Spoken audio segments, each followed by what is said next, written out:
Ketika teman-teman di kalangan fashion designer, ketika ingin membuat suatu inovasi dalam membuat fashion kaitannya dengan fashion terobosan. Hari ini kita akan mengulas ya sedikit mengenai storytelling fashion modern Nusantara. Boleh diceritakan dulu apa nih maksudnya nih Mas Tommy? Oke, Nusantara keren abis. Dari Sabang sampai Merauke itu banyak cerita tentang keindahannya, kemakmurannya, eksotikanya, tradisi budaya dan segala macam. Pokoknya keren abis, ya. Dan sudah banyak terkenal di dunia. Ngomongin soal apa? Tenun, ngomongin soal batik, ya, songketnya, tenun ikatnya, apalagi banyak hal, ya. Dan tentunya ketika teman-teman di kalangan fashion designer, ketika ingin membuat suatu inovasi dalam membuat fashion kaitannya dengan fashion terobosan antara tradisi dan modern, maka yang juga harus kita perhatikan adalah bagaimana tetap kita menceritakan satu nilai tradisi yang ada pada fashion kita nih, dari kepala sampai ke kaki. Karena fashion itu semua yang melekat pada tubuh itu fashion. Dari bando, kacamata, kemeja, celana, sepatu itu fashion. Ya, Lifestyle ya, gaya hidup semua. ya. Oke. Nah, sebut saja misalkan ketika kita mau inovasi pada pakaian, outer misalkan, ya, atau mungkin pada tas seperti ini, ya, atau mungkin dompet seperti ini.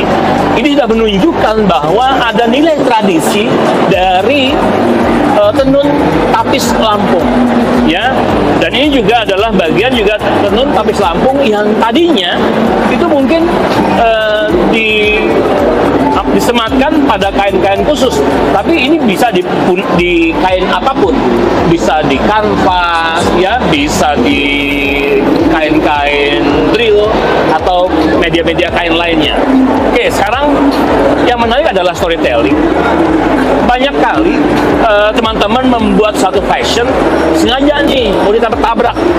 Katakanlah misalkan ketemu mega bedungnya Cirebonan, ya, ditabrak sama tenun ikatnya Indonesia bagian timur, ya.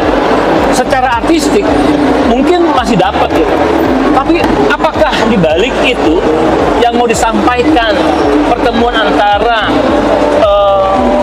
Mega Bedung Cirebon dengan kain tenun ikatnya Manggarai NTT misalkan seperti itu. Nah, itu harus kita tahu persis latar belakangnya. Apa yang menjadi latar belakangi? Kalau memang punya histori yang menarik, maka oke, menarik seperti itu. Ya. Fashion adalah media bagi kita untuk tampil sebagai versi terbaik dari diri kita, mengekspresikan impian, keyakinan, pandangan hidup, dan budaya. Dunia fashion terus berkembang seiring waktu, dengan tren yang selalu berubah dan gaya klasik yang tak lekang oleh waktu. Fashion juga merupakan cerminan budaya, di mana banyak desainer terinspirasi oleh tradisi dan keindahan lokal, menjadikannya media untuk memperkenalkan dan melestarikan warisan budaya. Indonesia dikenal dengan kekayaan budayanya yang luar biasa, mulai dari batik, songket, hingga tenun ikat. Bahan-bahan tradisional ini diolah dengan kreativitas tinggi oleh para desainer sehingga menghasilkan busana yang unik dan modern. Fashion show tidak hanya bertujuan memperkenalkan karya di dalam negeri, tetapi juga membuka pintu ke pasar internasional.